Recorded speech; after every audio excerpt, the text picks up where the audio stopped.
Xeyirli ertə, efirdə Tataristan yanaqları, studiyada Oniya G'ibadulina, bizning bugungi шығарылышта. Qozonda Герой шағир Musa Jelliге bağışlanған şaralar atналығы devam etə.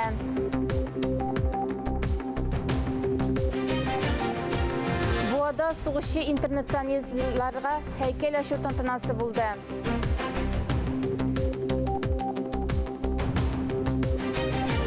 Республика районlarında munisipal sovet sessiyaları devam etə.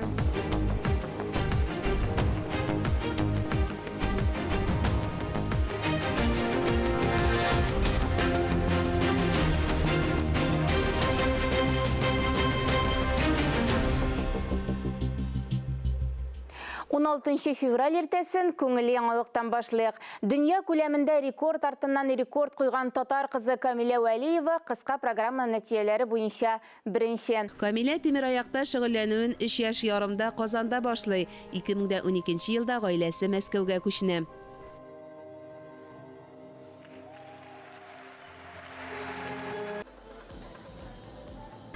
Әйтерсеңлә бетерчек кебек бетерелә. Әлеге кадрларда аның төрле елларда юниор буларак катнашкан ярышлары.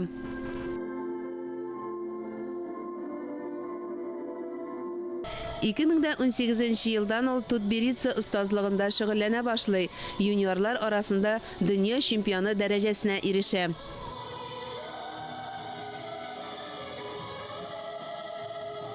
Тренеры аның өчен махсус Пикассо картинасына нигезләнеп шар өстендә кыз дигән кыска программа әзерли. Әлеге мәшһүр чыгышы белән Камиля Таллинда яшүсмерләр арасында планета беренчелегендә дөнья рекорды куйды. Аның талантына мектептән рәссам хәтта картина ясап бүләк иткән. Берсеннән-берсе дәрәҗәләр ярышларда җиңү арты җиңү яулаган Камиляның Олимпиада җыелма командасына эләгүе очраклы түгел, лаеклы.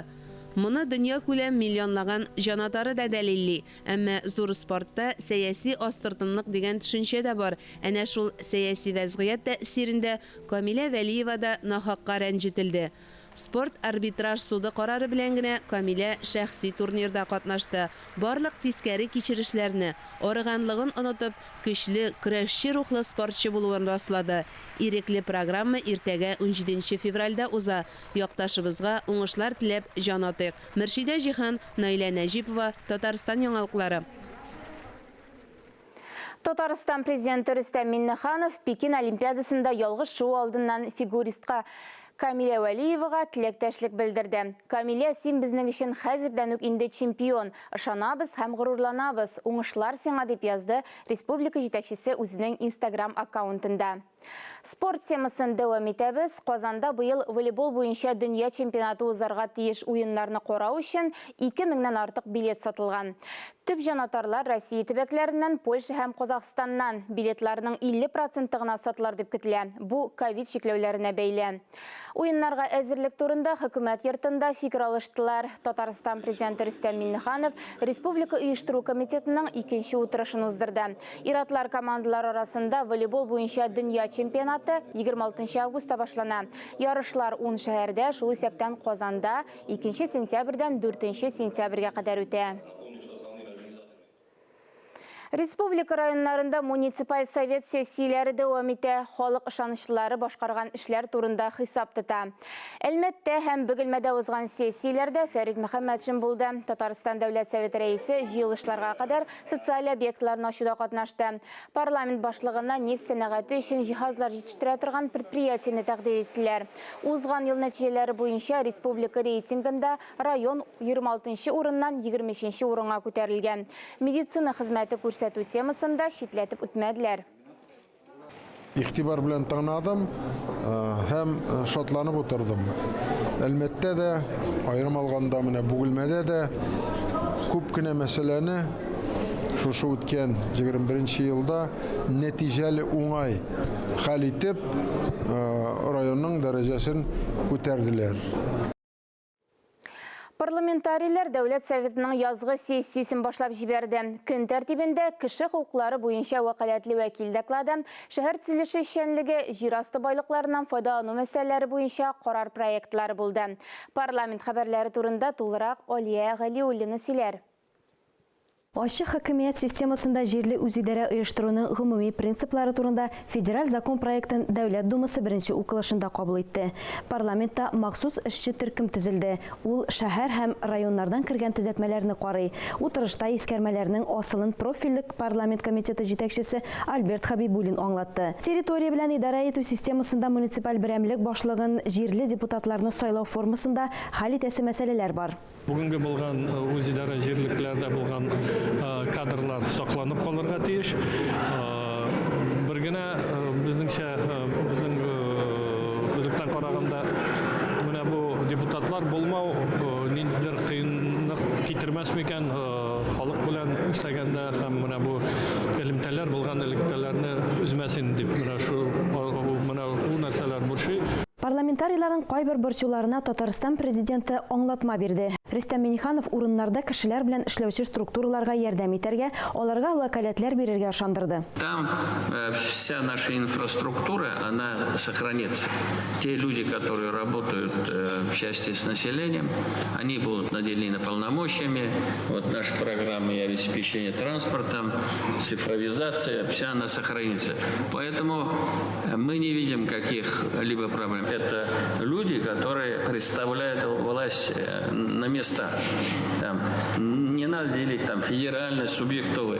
Вот конкретно для простого гражданина, который живет на месте, ему не важно, кто ты такой. Ему надо, чтобы все его интересы были решены. Татарстаннан кергән барлык төзәтмәләр буенча да фикер алыштылар. Дәүләт Думасында аларны Айрат Фәррахов тәкъдим итте. Утырышта кеше хокуклары буенча вәкаләтле вәкил узган елдагы эш йомгаклары турында сөйләде. Сәрия Сабурская әйтүенчә, гражданнар мөрәҗәгать итә торган төп мәсьәләләр сәламәтлек саклау, хезмәт хокукларын үтәү, социаль ярдәм. Жители жаловались на несвоевременную оплату труда, на ее размер.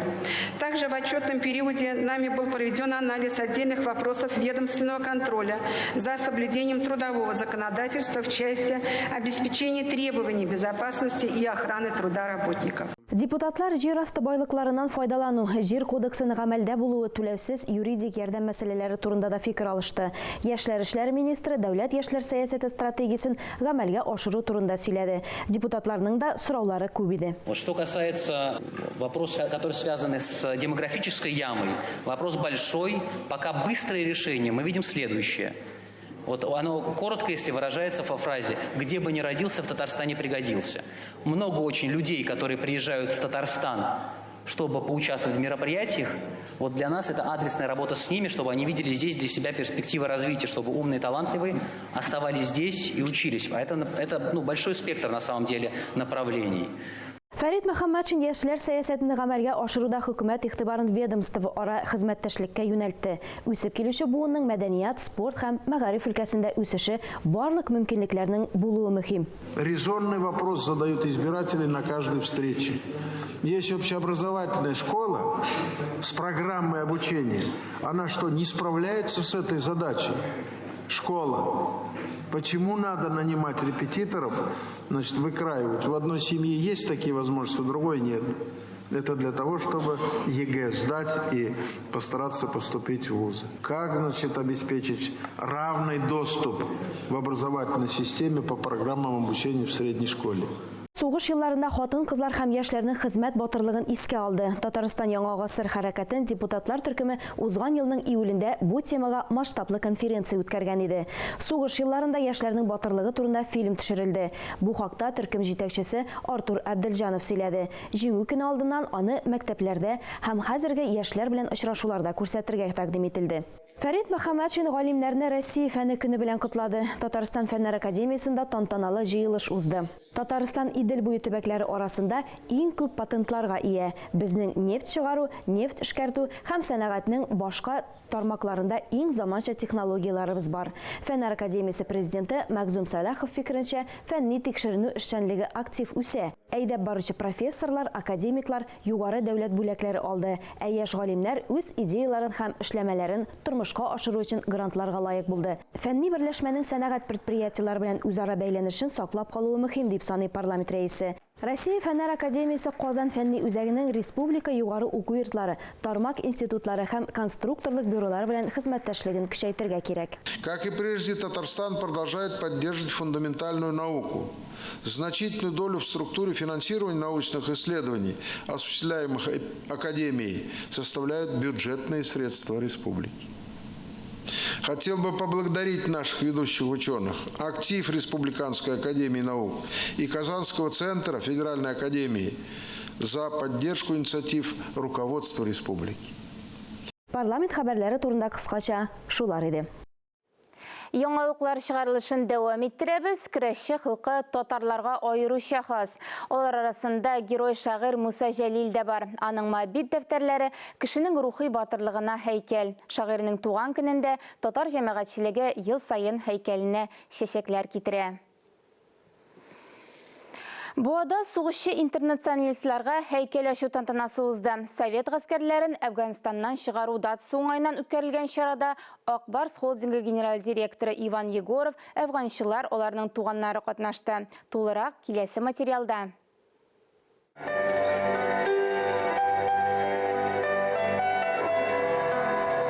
Бу көнне шәһәрнең үзәк мәйданына әфганчылар, яшь армиячеләр һәм районның форпост оешмасы вәкилләре җыелды. Әфганстан җиреннән совет гаскәрләрен чыгаруга 33 ел тулу уңаеннан сугышчы интернационалистларга һәйкәл ачылды.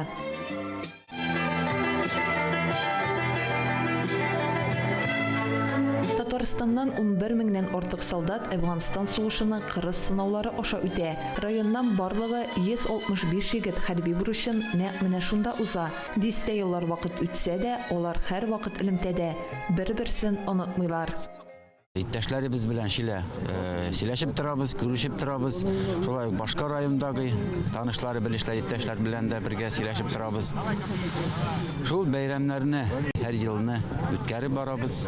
Шул пока исән-сау тырышырга. Чара Буа дәүләт драма театрында дәвам итте. Анда Әфганстан Республикасында сугыш хәрәкәтләрендә һәлак булган сугышчыларның туганнары, ветераннар өчен бәйрәм концерты оештырылды. Тәбрикләү сүзләре яңгырады. Искә алу кичәсенә җыелган буалыларны район башлыгы Ранис Камартинов тәбрикләде.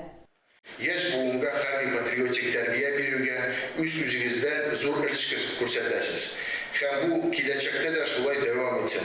Һәр кайсыгызда ихлас күңелдән сәламәтлек, иминлек, гаилә бәхете һәм тынычлык хисе телим. Шараның мәртәбәле кунагы Акбарс холдинги генераль директоры Иван Егоров та залда утыручыларга рәхмәт сүзләре җиткерде. Афганстан сугышы безнең тарихта иң канлы сугышларның берсе. 10 ел. Шуның хәтле әниләр һәм әтиләр үз балаларын сугышка озатырга мәҗбүр булдылар. Шулар арасыннан кемгәдер язмаган туган өенә кайтырга, аларның корбанлары кабулланган.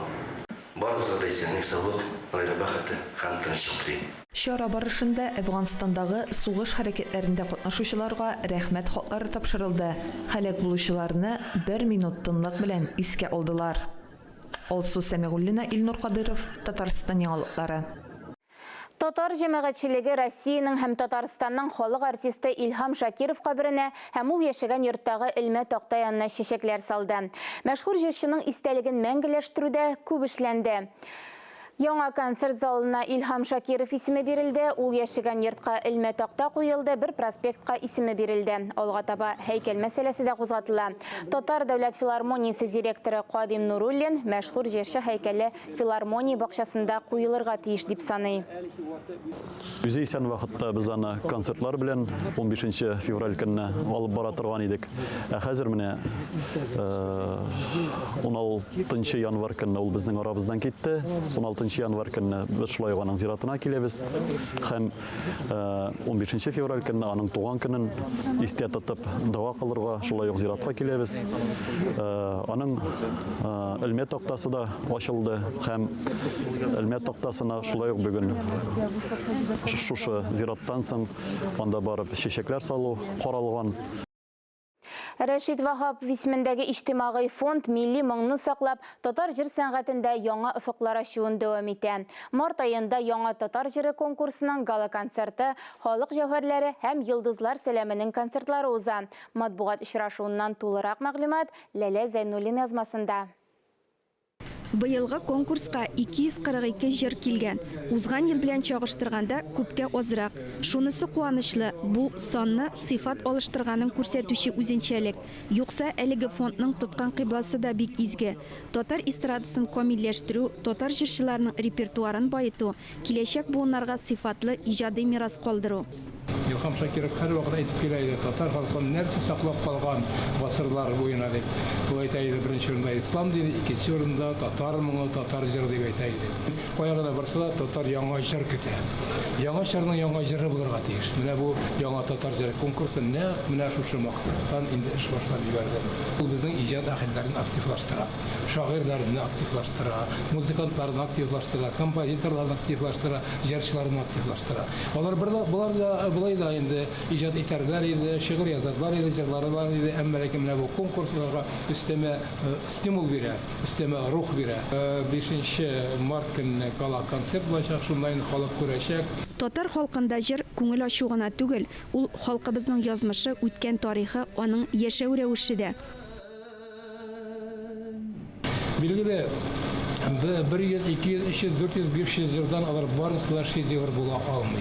Алай булу мөмкин дә түгел. Әмма ләкин шушы йөзләгән җыр арасыннан берничә җыр татарның алтын хәзинәсенә, җыр хәзинәсенә кереп кала икән, бу инде татар җыры конкурсы үзенең максатына иреште дигән сүз. Заман белән бергә җырларыбызга яңа алымнар өстәп, яңартып, халыкка җиткерә алу мөһим. Халкыбызның моңлы сандугачы Зәйнәп Фәрхетдинова гала-концертта башкарасы Гарифҗан Мөхәммәтшин сүзләренә язылган җырыннан өзектә тәкъдим итте.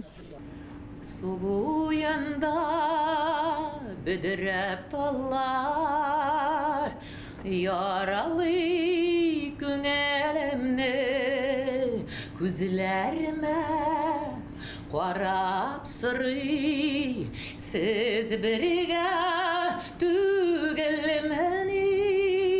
Йолдызлар сәламе проекты эш буын артистларны кулачлауы белән отышлы. Чыктың исә сәхнәгә, нәрсәләр алып чыгарга кирәк.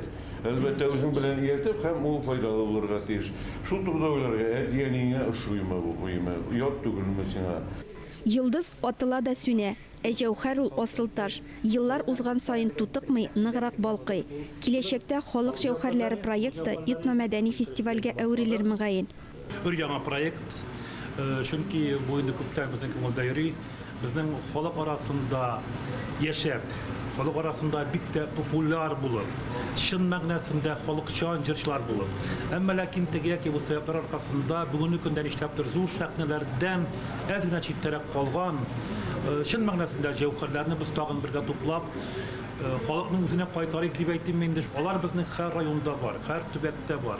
Һәм менә безнең бу концертта катнашачак, әйтик шул Гөлназира Талипова, Әмир Шәрәфиев, Азат Нургалиев, Рисана Мустафина, Рауль Гәрәев, Эльмира Захидуллина, безнең Түбән Новгородтан Шамил Мустафин. Чөнки профессиональ сәхнәнең әһәмияте бик зур әлбәттә милли саклап калды. Әмма ләкин менә халык арасында яшәп, теге бу төбәктә милли моңны, ягъни милли телне, милли мәдәниятне саклап калучылар менә шул халык җәүһәрләре. Аларга без бик рәхмәтле булырга тиеш. Һәм шул рәхмәтле булуның бер формасы аларны кадерләү. Instagram шитләренә куясың икән, менә шушы халык арасындагы бергә эшләгән җырчыларны, менә халык ягылып, анда инде кайтавазлар яза башлар инде. Кая булар яталар, ник буларны халыкка чыгармысыз дип, хәтта безгә тәнкыйть белдерәләр инде. Халыкка менә шушы үзенеке кирәк, сусаган, чөнки анда кабатланмас моң ята. Яңа татар җырының халкыбыз мәдәниятен саклауда зур эш башкаруы сөенечле. Ләлә Зайнуллина, Владимир Юрков, Татарстан яңалыклары. Шагыйрь, галим Рифат Жамалга 70 юбилей уңайыннан Тинчурин театр залында шагыйрьнең бай күңелен ачып бергән «Күңелем сүрәләре» дип исемләнгән әдәби музыкаль кичә узды. Тулырак алдагы видео язмада. Шагыйрь түгелмен мин галим. Шулай да шигырь язам. Нигә мин? Рифат Жамалетдин улы Курбанов бар гомерен ветеринария өлкәсенә багышлый. Хезмәт юлын лаборант булып башлаган Рифат төрле юлларда, төрле урыннарда эшли. Татарстанның ат казанган фән эшлеклесе исеменә лаек була. Профессор дәрәҗәсенә ирешә. Ә күңеле белән ул барыбер шагыйрьлеккә тартыла. Галим булырга өйрәнеп була. Күп һөнәрләргә, мин һөнәрләрем күп һөнәрләргә өйрәнеп була. Шигырь язарга өйрәнеп була. Да, графоман булып була. Аның техникасында үзләштереп була. Ләкин күңелне, кеше күңеленә тиярлек итеп, ул инде билгеле табигатьтән, әтиянидән килә дип саныйм. Шуңа күрә мин кайвакыт шаяртып әйтеп тә куям. Аны филологияны бетереп, кемдә шагыйрь була? Менә ветеринарны бетереп, сез шагыйрь булып карагыз дип. Елатмагыз, күңел таш түгел.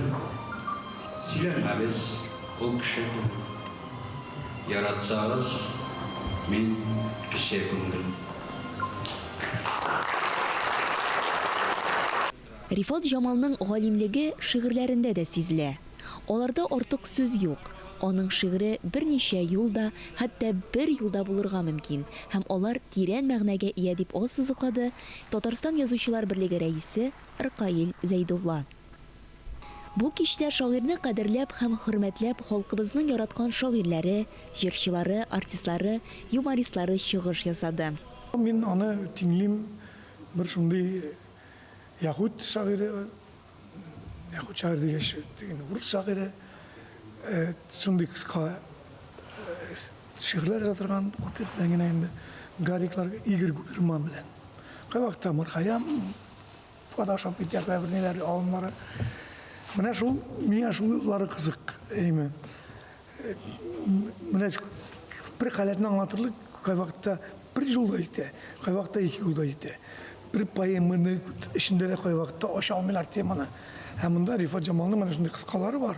Куплетлары кыска, ике юллыклары бар.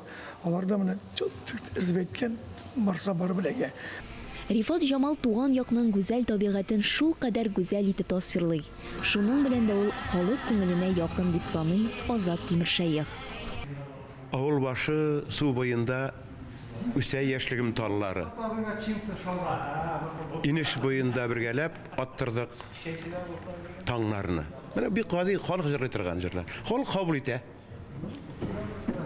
Чөнки көйдә сүзләре дә Рифат абый начар сүз язмаган. Халык шуны үз итеп алып, кайсы бер якларда авылы белән клубта җырлап утыралар. Булдырганның эше өләшү, булмаганның хисе көнләшү. Рифат Жамал каләменнән язылган һәрбер юл канатлы гыйбарәгә тиң. Әлеге кичтә тамашачы бик күп сорауларга шигъри юллар аша җавап тапты. Азилә Батырханова, Дамир Мөхәммәтханов, Татарстан яңалыклары. Біз яңалыклар иҗат төркеме сезнең белән сау булашабыз. Ковид вирусына каршы прививка ясатуны кичектермәгез. Үзегезне һәм якыннарыгызны саклагыз. Сау, сәламәт булыгыз.